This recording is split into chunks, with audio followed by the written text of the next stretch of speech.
आज का हमारा टॉपिक है some conceptual problems on refraction of light. तो फर्स्ट क्वेश्चन है, what is total internal reflection of light? Basically internal reflection of light is the phenomena of reflection of light by rarer medium. This happens when the angle of incidence is more than critical angle. अब इसको हम इस तरह समझते हैं, ये phenomena है total internal reflection. तो ये समझने के लिए मान लिया हमारा दो मीडियम है, डेंसर मीडियम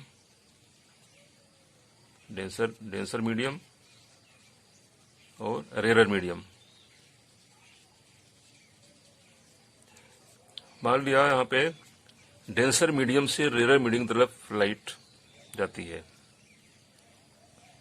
लाइट इस तरह से गई, this is denser medium to rare medium. So हम जानते हैं कि if light travels from denser to rare medium, then ये नॉर्मल से दूर जाती है। If this is i, then this is r. तो ये यहां जाना चाहिए था, लेकिन ये यहां से दूर हट गई। ठीक है, अगर हम एंगल ऑफ इंसिडेंस बढ़ाते हैं, सपोज इस तरह से, दिस इज आई, देन ये कुछ इस तरह से ये बढ़ गया, this is r. If we further increase the angle of incidence, then it goes like this, then angle of refraction becomes 90 degree. So the angle at which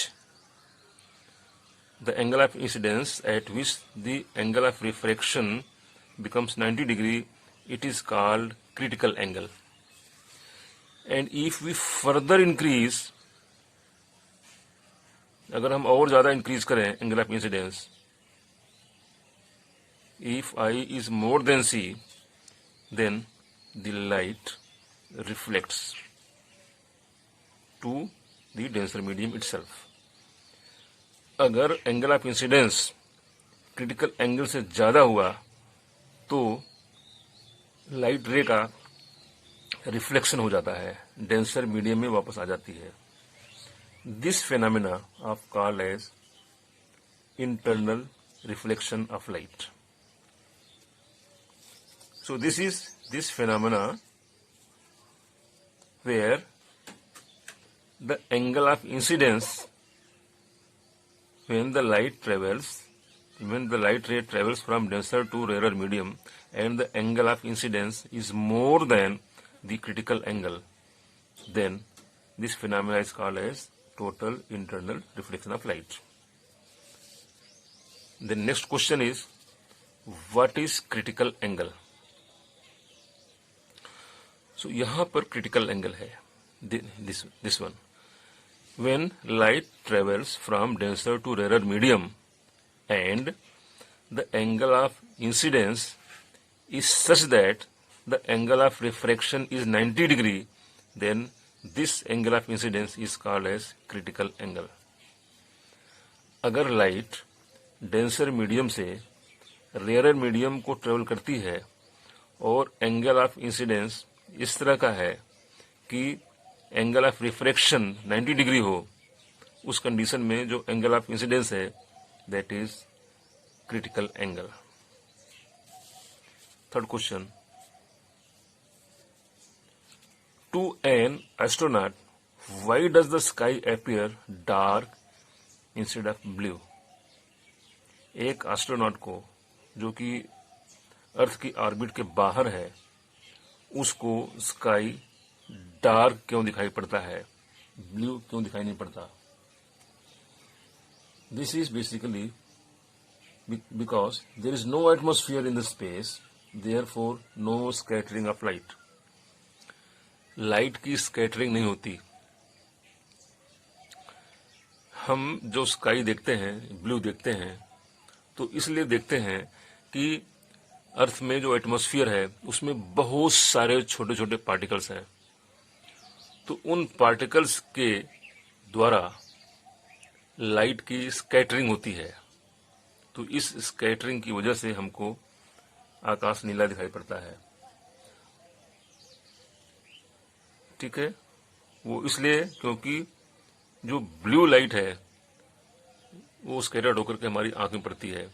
जो light आती है तो जो ब्लू कलर की लाइट जो है उसकी frequency बहुत ज़्यादा होती है, तो उसकी वजह से उस ब्लू लाइट की स्कैटरिंग होती है, और वो जो पार्टिकल्स है उस पार्टिकल्स के से लाइट हमारी आंख में आके पड़ती है स्कैटरिंग होने के बाद में, इसलिए हमको ब्लू दिखाई पड़ता है। लेकिन जब एस्ट्रोनॉट जब एटमॉस्फेयर के बाहर होता है, अर्थ के ऑर्बिट के बाहर चला जाता है, उस समय क्योंकि एटमॉस्फेयर है नहीं तो कोई लाइट तो आ नहीं रही है, कोई स्कैटरिंग हो नहीं रही है।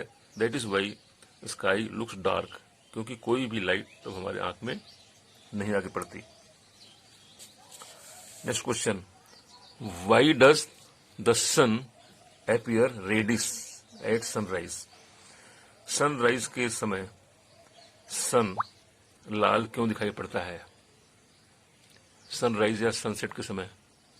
तो इस फिनोमेना, ये भी स्कैटरिंग की वजह से होता है। इस फिनोमेना को हम थोड़ा सा डिटेल में समझें। मान लिया ये अर्थ है, this is earth and this is atmosphere. हम यहाँ पे खड़े हैं और हमारे पास में लाइट यहां से आ रही है। दिस इज सन, सन है, सनलाइट हमको यहां से आ रही है। तो होता क्या है, ये एटमॉस्फेयर है।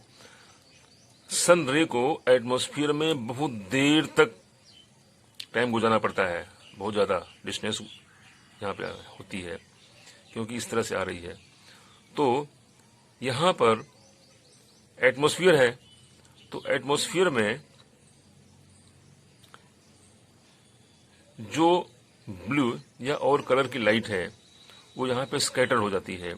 स्कैटर होकर के जो पार्टिकल हैं उसकी वजह से लाइट यहाँ पे स्कैटर होकर के चारों तरफ बिखर गई। हमारे पास जो लाइट पहुंचती है केवल रेड पहुंचती है। रेड लाइट की खास बात यह है, जो रेड कलर की लाइट है उसकी खास बात यह है कि इसकी वेवलेंथ बहुत ज्यादा है। वेवलेंथ बहुत ज्यादा है तो इसलिए उसकी स्कैटरिंग कम से कम होती है, होती ही नहीं। उसकी स्कैटरिंग जो है रेड की कम से कम होती है।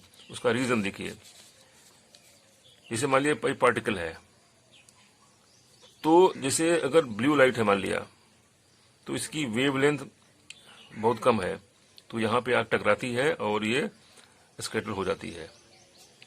लेकिन जो रेड है लाइट, इसकी वेवलेंथ बहुत ज्यादा है और यहाँ पे हमारा पार्टिकल है, तो ये उसको जंप करके आगे निकल गई लाइट, तो स्कैटरिंग हुई ही नहीं। तो रेड लाइट की स्कैटरिंग कम से कम होती है, तो इसलिए रेड लाइट यहाँ तक पहुंच जाती है, क्योंकि और कलर्स की स्कैटरिंग हो जाती है पहले ही, स्कैटर्ड होकर के सब बाहर चले जाते हैं। दैट इज वाई हमको सनराइज और सनसेट के समय जो सन है वो लाल दिखाई पड़ता है, it looks reddish. So this was due to scattering of sunlight. So why does red color selected for danger signal? Red colour को हम डेंजर सिग्नल की तरह क्यों करते हैं? Why does red color selected for danger signal? ये question है। इसका आंसर है This is because the red color gets scattered the least। अभी जो हमने बताया, जो रेड कलर है, देखिए जो रेड कलर है वो सबसे कम स्कैटर होता है। ठीक है, तो वो बाहर कहीं नहीं जाता। वो जो है ना, जो लाइट वहां जाती है, चूंकि स्कैटरिंग होती नहीं तो हमको दिखाई पड़ता है वो। So this was due to scattering, due to least scattering of the red light. Next question, why does a ray of light bend? Why does a ray of light bend when it travels from one medium to another? रे of light एक medium से दूसरे medium में जाती है तो bend क्यों करती है? जैसे ये एयर है, ये ग्लास है, तो यहाँ पे लाइट यहाँ पे आई, आने के बाद में यहाँ ये बेंड हो जाती है, इधर यहाँ आने की बजाय ये बेंड हो जाती है। तो क्वेश्चन ये है कि बेंड क्यों होती है? Y does a ray of light bend when it travels from one medium to another? इसका आंसर है there is change of speed and wavelength of the light. जब लाइट एक मीडियम से दूसरे मीडियम में ट्रेवल करती है तो उसके स्पीड और वेवलेंथ में चेंज आ जाता है due to change in optical density, इसलिए ये लाइट बेंड करती है। Next question, what will be observed colour of sky on a planet where there is no atmosphere? Why?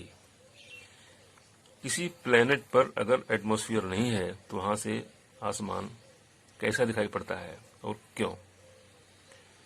जैसे मान लिया मून है, वहां पे गए, वहां पे एटमॉस्फेयर नहीं है तो वहां से कैसा दिखाई पड़ेगा आसमान?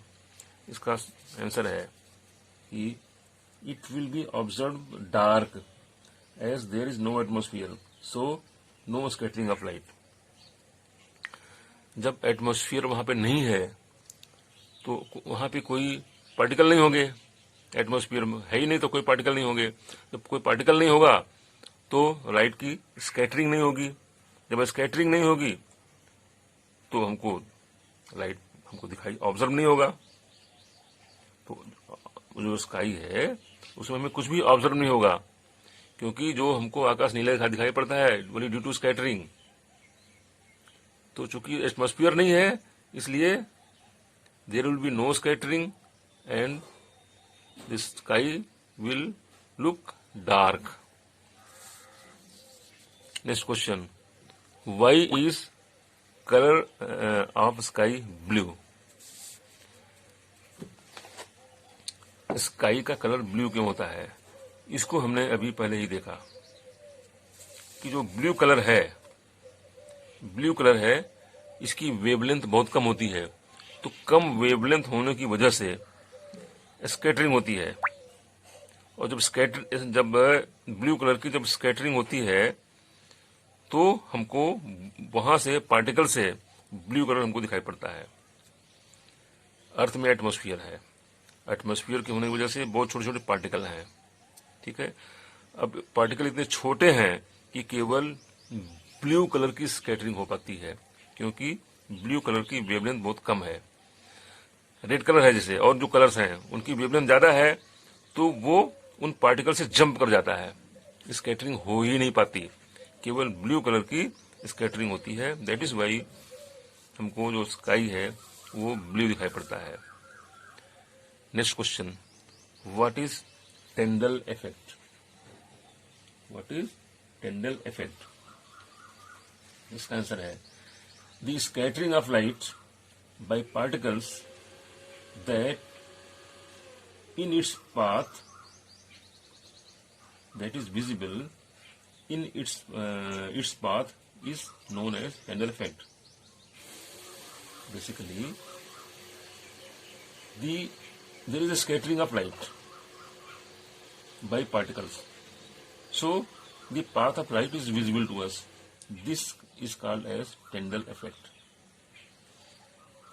अगर एग्जाम्पल के लिए मान लिया कोई खिड़की है कहीं, ठीक है, और कमरे के अंदर स्मोक है, तो खिड़की से कोई लाइट अगर सनलाइट आ रही है तो हमको जो स्मोक है या छोटे पार्टिकल्स हैं हमको दिखाई पड़ते हैं। इसकी वजह से हमको लगता है कि लाइट हमको दिख रही है, सनलाइट हमको दिख रही है। तो इस तरह से सनलाइट को विजिबल होने की जो फिनोमेना है that is called Tyndall effect. So Tyndall effect, this is the scattering of light by particles such that the path of light is visible. This is called Tyndall effect. Next question. Give an example of phenomena where Tyndall effect can be observed. कोई ऐसा phenomena बताइए जहां पर कि टेंडल effect हमको दिखाई पड़ता है, इट इज ऑब्जर्व। तो अभी जैसे बताया, अगर मान लिया हम किसी रूम में बैठे हुए हैं, उस रूम में छोटा सा होल है और उस होल से सनलाइट रूम में आ रही है और रूम में स्मोक है, तो हम देखते हैं कि हमको वो लाइट, उस लाइट का पाथ हमको विजिबल होता है। That phenomena is called as Tyndall effect. When a beam of light enters a smoke-filled room through a small hole, then its path becomes visible due to scattering. Definitely this is Tyndall effect. Next question. Why does mirage occur in desert? Desert में mirage कैसे दिखाई पड़ता है, इसको थोड़ा सा detail में हम समझते हैं। मान लिया डिजर्ट में, this is your earth. Desert में क्या होता है, जब समर में जब बहुत सरफेस बहुत हॉट हो जाता है, when it is very very hot, then what happens, जो लोअर लेयर होती है, जो नीचे की लेयर होती है, जो कि अर्थ के सरफेस के एकदम पास होती है, it becomes very very hot. बहुत गर्म होने से क्या होता है कि इट बिकम्स रेयरर, और जो लोअर लेयर है और जो अपर लेयर्स हैं वो उतनी हॉट नहीं होती, सो दीज आर डेंसर। तो नीचे वाला ये रेयरर, ऊपर वाला डेंसर। तो जो मान लिया, जो जैसे कि एक ट्री है, देयर इज ए ट्री, ये ट्री है, तो ऊपर जो लाइट है वो डेंसर है ऊपर के लेयर्स में, नीचे की जो लेयर है जो सरफेस के एकदम पास में है, so due to heat it is rarer. तो जो लाइट होती है वो डेंसर से रेयरर मीडियम में आती है। तो आती है तो एक एंगल पे, एक यहां पर मान ली आ रही है, तो एक इस तरह से ये इसका रिफ्लेक्शन होता रहता है। तो एक एंगल ऐसा पहुंचता है कि जो क्रिटिकल एंगल से ज्यादा हो जाता है। When the i is more than the critical angle, when i is more than critical angle, then this light reflects, ये रिफ्लेक्ट हो जाती है। तो जो ऑब्जर्वर है उसको जो ट्री है उल्टा दिखाई पड़ता है, इस तरह दिखाई पड़ता है, उसकी इमेज दिखाई पड़ती है basically. When, so this is total internal reflection. Light is travelling from denser to rare medium because due to heat, excessive heat, the layer of the air near the surface becomes rarer. So light is coming from denser to rarer medium.